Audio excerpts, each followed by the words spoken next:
Black holes universe की सबसे ज्यादा फैसिनेटिंग चीजों में से एक हैं। ये स्पेस टाइम के ऐसे रीजन्स होते हैं जहां ग्रेविटी इतनी स्ट्रांग होती है कि कुछ भी नहीं, यहां तक कि लाइट भी एस्केप नहीं कर सकती। सोचो, एक ऐसी जगह जहां स्पेस और टाइम का फैब्रिक अपनी लिमिट्स तक स्ट्रेच हो गया है, एक ऐसा कॉस्मिक एबिस बना रहा है जहां से कोई वापस नहीं आ सकता। ये सेलेस्टियल ऑब्जेक्ट्स फिजिक्स की हमारी समझ को चैलेंज करते हैं और कॉस्मोस में एग्जिस्ट करने वाले एक्सट्रीम कंडीशंस की एक झलक देते हैं। ब्लैक होल की कहानी एक मैसिव स्टार की डेथ से शुरू होती है।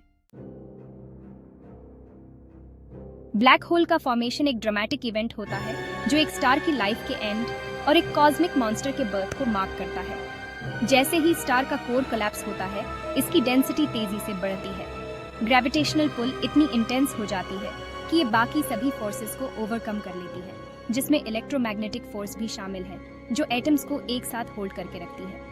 कोर अंदर की तरफ कोलैप्स हो जाता है और स्टार की आउटर लेयर्स एक स्पेक्टेकुलर सुपरनोवा एक्सप्लोजन में स्पेस में इजेक्ट हो जाती है। ये एक्सप्लोजन थोड़ी देर के लिए एक पूरी गैलेक्सी से ज्यादा ब्राइट हो सकती है और भारी एलिमेंट्स को कॉस्मोस में स्कैटर कर देती है। ये एलिमेंट्स एक डाइंग स्टार के हार्ट में बने होते हैं और नए स्टार्स, प्लैनेट्स और यहाँ तक कि लाइफ के लिए भी बिल्डिंग ब्लॉक्स बनते हैं। कोलैप्स्ड कोर का रेमनेंट सिकुड़ता रहता है, इसकी ग्रेविटी और भी स्ट्रांग होती जाती है। इवेंट होराइजन एक ब्लैक होल की डिफाइनिंग फीचर होती है, वो पॉइंट ऑफ नो रिटर्न जिसके आगे ग्रेविटी का ही राज होता है। सिंगुलैरिटी के आसपास एक स्फीयर इमेजिन करो, एक कॉस्मिक ट्रैपडोर जहां से एस्केप नहीं है। एक बार जब कोई ऑब्जेक्ट इवेंट होराइजन को क्रॉस कर लेता है तो उसका सिंगुलैरिटी में गिरना तय होता है। उसका फेट ग्रेविटी के रिलेंटलेस पुल के कारण सील हो जाता है। इवेंट होराइजन कोई फिजिकल बैरियर नहीं है, ये बस एक बाउंड्री है जिसके आगे एस्केप वेलोसिटी लाइट की स्पीड से भी ज्यादा हो जाती है। लाइट से तेज कुछ भी ट्रैवल नहीं कर सकता, इसलिए जो भी इवेंट होराइजन को क्रॉस करता है वो हमेशा के लिए फंस जाता है। ये एक ऐसा रीजन है जहां फिजिक्स की हमारी समझ ब्रेक डाउन हो जाती है और नेचर के नोन लॉज अपनी लिमिट्स तक पुश हो जाते हैं। आइंस्टाइन के थ्योरी ऑफ जनरल रिलेटिविटी के सबसे माइंड बेंडिंग कॉन्सिक्वेंसेज में से एक है टाइम डिलेशन, यानी ये आइडिया कि टाइम एब्सोल्यूट नहीं है बल्कि ग्रेविटी से अफेक्ट होता है।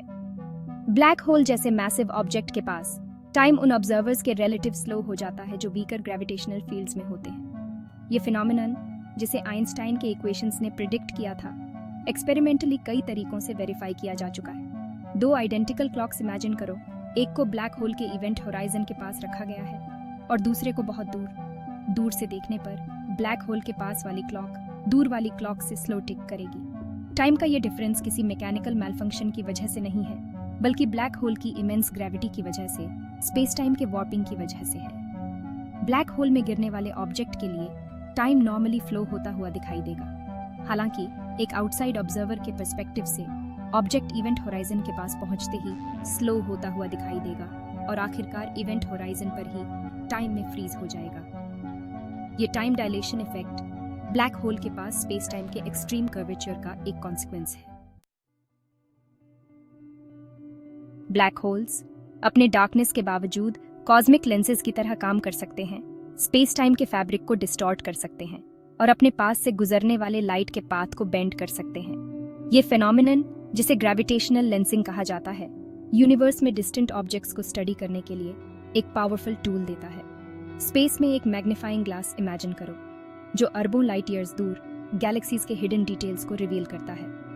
जब किसी डिस्टेंट ऑब्जेक्ट से लाइट ब्लैक होल जैसे मैसिव ऑब्जेक्ट के पास से गुजरती है तो उसका पाथ ऑब्जेक्ट के ग्रेविटेशनल पुल से बेंड हो जाता है। लाइट का ये बेंडिंग डिस्टेंट ऑब्जेक्ट की मल्टीपल इमेजेस बना सकता है, ठीक वैसे ही जैसे एक लेंस मल्टीपल इमेजेस बना सकता है। ये इमेजेस मैग्नीफाइड, डिस्टॉर्टेड या यहाँ तक कि आर्क्स या रिंग्स में स्मीयर्ड हो सकती है।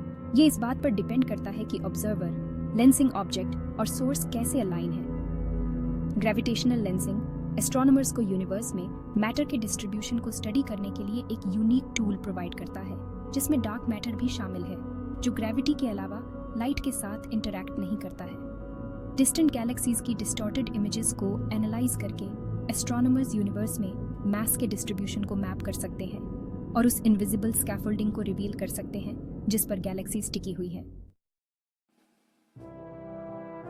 ग्रेविटेशनल लेंसिंग केवल एक थियोरेटिकल क्यूरियोसिटी नहीं है, ये एस्ट्रोनॉमर्स के लिए एक ज़रूरी टूल बन गया है जो उन्हें यूनिवर्स की डेप्थ्स में प्रोब करने और उसके मिस्ट्रीज को अनरावल करने की परमिशन देता है। डिस्टेंट गैलेक्सीज की डिस्टॉर्टेड इमेजेस को स्टडी करके astronomers early universe, dark matter के डिस्ट्रीब्यूशन और अरबों लाइट ईयर्स दूर गैलेक्सीज की प्रॉपर्टीज के बारे में इंसाइट्स प्राप्त कर सकते हैं। ग्रेविटेशनल लेंसिंग के सबसे स्ट्राइकिंग एग्जाम्पल्स में से एक है आइंस्टाइन्स क्रॉस, जो एक ऐसा क्वाज़ार है जिसे फोरग्राउंड में मौजूद एक गैलेक्सी लेंस कर रही है।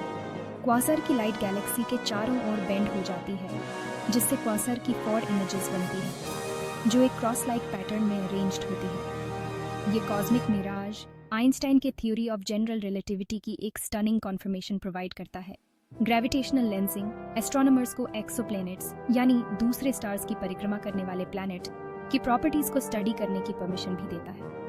एक स्टार की लाइट के सब्टल ब्राइटनिंग को ऑब्जर्व करके जब एक एक्सोप्लैनेट उसके सामने से गुजरता है, एस्ट्रोनॉमर्स प्लैनेट के साइज, मास और यहाँ तक कि उसके एटमॉस्फेयर के कंपोजिशन का भी पता लगा सकते हैं।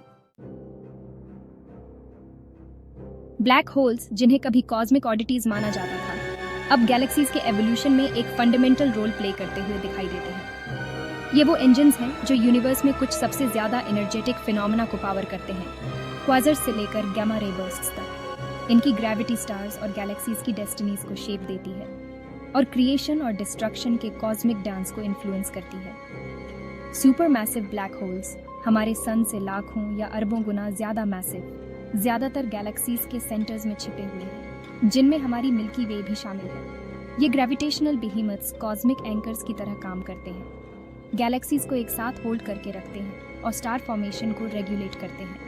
इनका इन्फ्लुएंस उनके इमीडिएट सराउंडिंग्स से कहीं आगे तक फैला हुआ है, जो अरबों वर्षों में गैलेक्सीज के एवोल्यूशन को शेप देता है। जैसे ही मैटर एक ब्लैक होल में गिरता है, ये एक अक्रीशन डिस्क बनाता है, जो गैस और डस्ट का एक स्वर्लिंग डिस्क होता है, जो लाखों डिग्रीज तक गर्म हो जाता है। ये super heated material intense radiation emit करता है, जिसमें एक्स रेज और गामा रेज शामिल हैं, जिन्हें अर्थ पर टेलीस्कोप्स द्वारा डिटेक्ट किया जा सकता है। इन इमिशंस को स्टडी करके एस्ट्रोनॉमर्स ब्लैक होल्स की प्रॉपर्टीज और उनके आसपास के एक्सट्रीम एनवायरनमेंट्स के बारे में जान सकते हैं। ब्लैक होल्स, जिन्हें कभी केवल थियोरेटिकल कॉन्स्ट्रक्ट्स माना जाता था, अब यूनिवर्स में सबसे फैसिनेटिंग और एनिग्मेटिक ऑब्जेक्ट्स के रूप में उभरे हैं। ये स्पेस, टाइम और ग्रेविटी की हमारी समझ को चैलेंज करते हैं, फिजिक्स की बाउंड्रीज को पुश करते हैं और ओ और वंडर को इंस्पायर करते हैं। इनकी स्टडी ब्रह्मांड की हमारी समझ में रेवोल्यूशनाइज ला रही है, जो यूनिवर्स के इंट्रिकेट वर्किंग्स को उसके ग्रैंडेस्ट स्केल्स पर रिवील करती है। मैसिव स्टार्स के फायरी डेथ थ्रोज में उनके बर्थ से लेकर कॉस्मिक लेंसेज और गैलेक्टिक आर्किटेक्ट्स के रूप में उनके रोल तक, ब्लैक होल्स हमारी इमेजिनेशन को कैप्टिवेट करते रहते हैं। ये हमें याद दिलाते हैं कि यूनिवर्स इमेंस ब्यूटी और प्रोफाउंड मिस्ट्री दोनों की जगह है। ग्रेविटी, लाइट और टाइम के थ्रेड से बुना गया एक कॉस्मिक टेपेस्ट्री।